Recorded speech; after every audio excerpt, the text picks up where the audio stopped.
ஈமானை பொறுத்தவரைக்கும் இஸ்லாமிய அறிஞர்கள் அதற்கு ஒரு வரைவிலக்கணம் சொல்வார்கள். இந்த ஈமானை பொறுத்தவரைக்கும் நுத்துக்கும் பில் லிசான், நாவால் மொழிதல், வஅத்திகாதும் பில் ஜினான், உள்ளத்தால் நம்புதல், வஅமலும் பில் அர்கான், உடல்களால் செயல்படுத்தல். இந்த மூன்றும் சேர்ந்ததுதான் ஈமான்.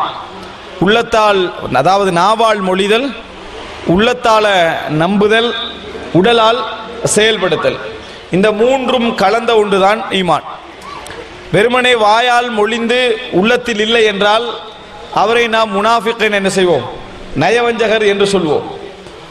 உள்ளத்தால் ஒருவர் நம்பி இருக்கிறார், வாயால் அவர் லா இலாஹ இல்லல்லாஹ் என்ற கலிமாவை சொல்லவில்லை என்றால் அவரை நாம் முஸ்லிமாக என்ன செய்ய மாட்டோம், கருத மாட்டோம். காரணம், அந்த வார்த்தை அவர் மொழியாததனால.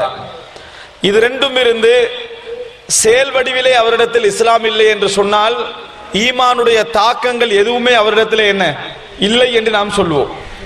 எனவே இந்த மூன்றும் கலந்தது, உள்ளத்தால் நம்புவது, நாவால் மொழிவது, உடலால் செயல்படுத்துவது, இந்த மூன்றும் இருந்தால்தான் ஈமான் என்பதை நாங்கள் புரிந்து கொள்ள வேண்டும்.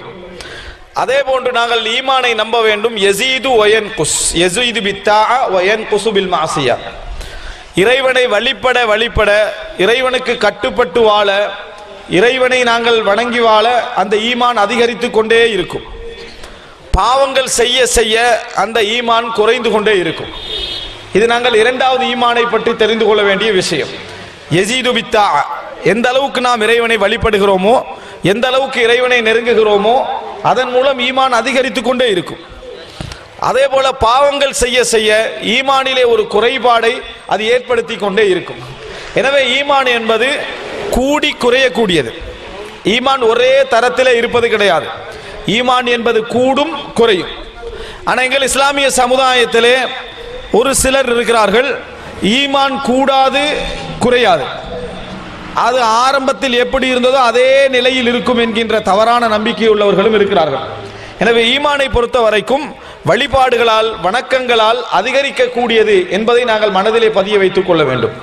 எந்த அளவுக்கு எங்களது வணக்கங்களை அழகுபடுத்துகிறோமோ, எங்கள் வணக்கங்களை அதிகரிக்கிறோமோ, எந்த அளவு மார்க்க விஷயங்களில் ஈடுபடுகிறோமோ அந்த அளவில் ஈமான் அதிகரிக்க செய்யும். பாவங்கள் செய்ய செய்ய, இறைவனோடு முரண்பட இந்த மாதிரி நடந்து கொண்டிருக்க ஈமான் குறைந்து கொண்டே வரும் என்பதை நாங்கள் புரிந்து கொள்ள வேண்டும். மூன்றாவது என்ன அப்படி என்று சொன்னால், இந்த ஈமானை பொறுத்த வரைக்கும் ரசூலுல்லாஹி ஸல்லல்லாஹு அலைஹி வஸல்லம் அவர்கள் இந்த ஈமானை பற்றி அழகாக சொல்கிற நேரத்தில் சொன்னார்கள், ஈமான் 70 லட்சம் கிளைகளை உடையது. இந்த ஈமானுக்கு 70 லட்சம் கிளைகள் உண்டு.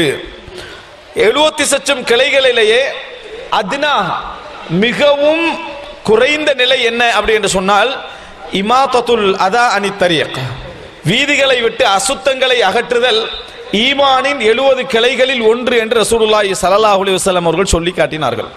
அப்படி என்றால் ஈமானது வெளிப்பாடுகளில் ஒன்றுதான் இந்த செயல்பாடுகள் எல்லாம். ஈமானது வெளிப்பாடுகளில் ஒன்றுதான் இந்த செயல்பாடுகள் எல்லாம் என்பதை இந்த செய்தியிலிருந்து நாங்கள் புரிந்து கொள்கிறோம். ஈமான் 70 கிளைகளை கொண்டது. அதில் ஆக குறைந்தது வீதியிலே உள்ள அசுத்தங்களை அகற்றுதல் என்று ரசூலுல்லாஹி ஸல்லல்லாஹு அலைஹி வஸல்லம் சொல்கிறார். அப்ப ஒருவர் வீதியிலே உள்ள அசுத்தத்தை அகற்றுகிறார் அப்படி என்று சொன்னால், வீதியுள்ள அசௌகரியங்களை நீக்குகிறார் என்றால் அவரிடத்திலே ஈமான் இருக்கிறது என்று அர்த்தம்.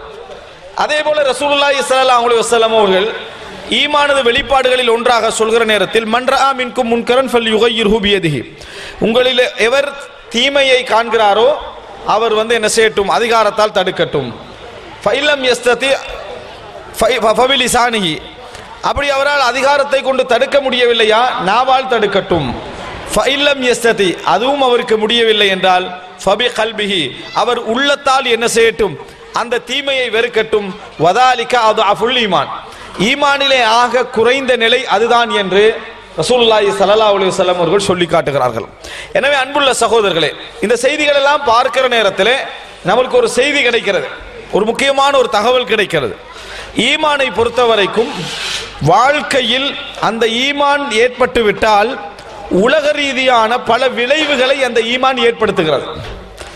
உலக ரீதியான பல மாற்றங்களை இந்த ஈமான் என்ன செய்கிறது, ஏற்படுத்துகிறது.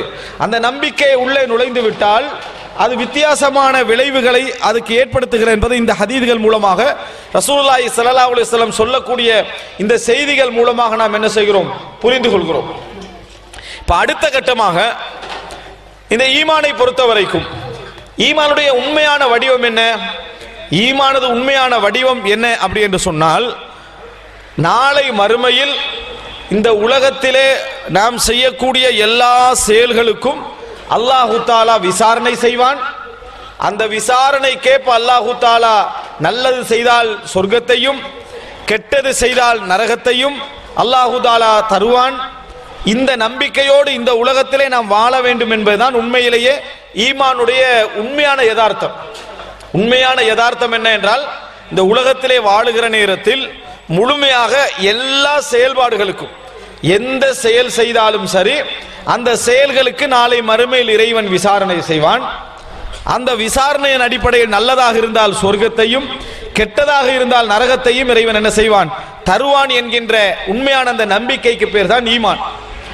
இந்த நம்பிக்கை எங்களில் எந்த அளவில் பதிந்திருக்கிறது என்பதற்கு அல்லாஹு தஆலா குர்ஆனிலே சொல்கிற நேரத்தில் காலத்தில் அஅராபு ஆமன்னா, கிராமப்புற வாசிகள் ரசூலுல்லாஹி ஸல்லல்லாஹு அலைஹி வஸல்லம் அவர்களை பார்த்து சொல்வார்கள், ஆமன்னா நாங்கள் ஈமான் கொண்டு விட்டோம், நாங்கள் ஈமான் கொண்டு விட்டோம் என்று சொன்னார்கள். இப்ப அல்லாஹு தஆலா சொல்லி காட்டுகிறான், நபியே நீங்கள் சொல்லுங்கள், நீங்கள் ஈமான் கொள்ளவில்லை, வலாக்கின் கூலு அஸ்லம்னா, நீங்கள் ஈமான் கொள்ளவில்லை, சொல்லுங்கள் நாங்கள் இஸ்லாத்தை ஏற்றுக்கொண்டோம் என்று சொல்லுங்கள். வலம்மா யதுகுலில் ஈமானு ஃபீ குலூபிக்கும், ஈமான் இன்னும் உங்களது உள்ளங்களில் நுழையவில்லை என்று அல்லாஹு தஆலா சொல்லுமாறு சொல்லுகிறான். அவர்கள் ஈமான் கொண்டோம் என்று சொல்கிறார்கள். அல்லாஹு தஆலா பதில் சொல்கிறான், ஈமான் கொண்டோம் என்று சொல்ல வேண்டாம் என்றான். நீங்க ஈமான் கொண்டோம் அப்படின்னு சொல்ல வேண்டாம், இஸ்லாத்தை ஏற்றுக்கொண்டோம் என்று சொல்லுங்கள், இன்னும் ஈமான் உங்களது உள்ளங்களில் நுழையவில்லை அப்படின்னு அல்லாஹு தஆலா சொல்லுகின்றான். அப்படி என்றால் நாங்களாம் ஈமான் கொண்டு விட்டோம் என்று சொல்வதனால் ஈமான் முழுமையாக நுழைந்து விட்டது என்பது அர்த்தம் கிடையாது. இஸ்லாத்தை ஏற்றுக்கொண்டோம் என்பதுதான் ஆரம்ப படித்தரம். இஸ்லாத்தை ஏற்றுக்கொண்டோம் என்பது, இஸ்லாத்தை ஏற்றுக்கொண்டு விட்டால் உடனேயே ஈமான் நுழைந்து விடும் என்பது அர்த்தம் அல்ல. ஈமான் ஆள் மனதில் போய் பதிந்தால் தான் அது ஈமானது வேலையை என்ன செய்யும், அது செய்யும். இல்லை என்றால் நாங்கள் முஸ்லிம்களாக இருக்கிறோம், அடிப்படை ஈமானோடு இருக்கிறோம், முஸ்லிம்களாக இருக்கிறோம், அடிப்படை ஈமானோடு இருக்கிறோம் என்கின்ற நிலையில் தான் நாங்கள் இருக்க வேண்டுமே தவிர, எப்படி ஈமான் உள்ளத்திலே நுழைந்து ஈமான் என்னென்ன வேலைகளையும் விளைவுகளையும் ஏற்படுத்துமோ அந்த நிலையில் நீங்கள் இல்லை என்று சொல்லுங்கள் என்று அல்லாஹ் தஆலா சொல்லி காட்டுகிறான்.